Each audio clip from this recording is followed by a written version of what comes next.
ખેરોલ ગામે કમોસમી વરસાદથી ખેડૂતોને થયું મોટું નુકસાન, સરકાર દ્વારા વળતર ચૂકવાય તેવી માંગ કરાઈ।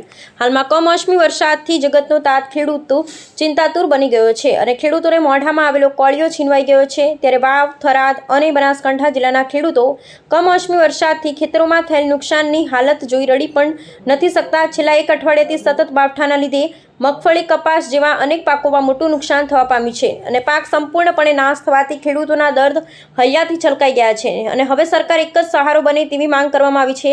લાખણી, ડીસા, થરાદ, વાવા, ધાનેરા, સુઈગામ, રાહ, ધણીધર, પાલનપુર, વડગામ, દાંતીવાડા સહિત 18 તાલુકામાં કમોસમી વરસાદથી ખેડૂતોને લાખો કરોડોનું નુકસાન થવા પામ્યું હોવાનું જાણવા મળી રહ્યું છે। ખેડૂતોએ મોંઘા ભાવના બિયારણ, ખાતર, દવા અને કુદરતી આફતો સામે રાત દિવસ લડી ખેડૂત જ્યારે પાક તૈયાર કરે છે ત્યારે આવી રીતે કમોસમી વરસાદના માવઠાથી ખેડૂતોની સંપૂર્ણ મહેનત એ માવઠાના રૂપી પાણીમાં તણાઈ જાય છે। જ્યારે કુદરત રૂઠે ત્યારે કોની આશા આવે? ઘડીએ સરકાર માય બાપ હોય છે। ખેડૂતોએ સરકાર જોડે યોગ્ય સહાય કરી યોગ્ય વળતર મળે એ રીતે ખેરોલા ગામના સરપંચ દ્વારા સરકાર સમક્ષ ખેડૂતોને વળતર ચૂકવવાની માંગ સાથે અપીલ કરવામાં આવી રહી છે।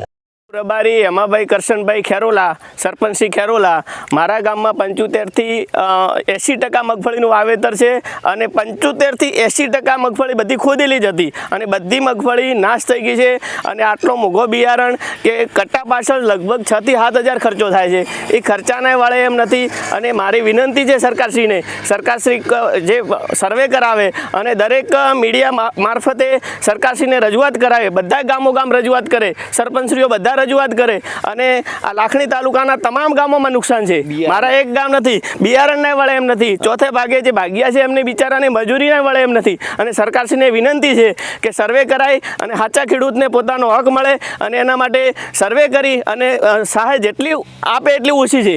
અત્યારે તો ખેડૂતો રોવાના વાળા આવ્યા છે, ખેડૂતને બિચારાને આગળ પણ આવી રીતે પરિસ્થિતિ છેલી છે, બાજરી વખતે બી છેલી છે, સતત ખેડૂતોને 12 મહિનાથી નુકસાન જ ભોગવાનો વારો આવ્યો છે અને સરકારશ્રી ટેકામાં રહે અને સરકારશ્રીને ભલામણ છે કે દરેક જગ્યાએ ગામ સેવકો દ્વારા સર્વે કરાય અને જે નુકસાન થયું છે એની ભરપાઈ કરી આપે।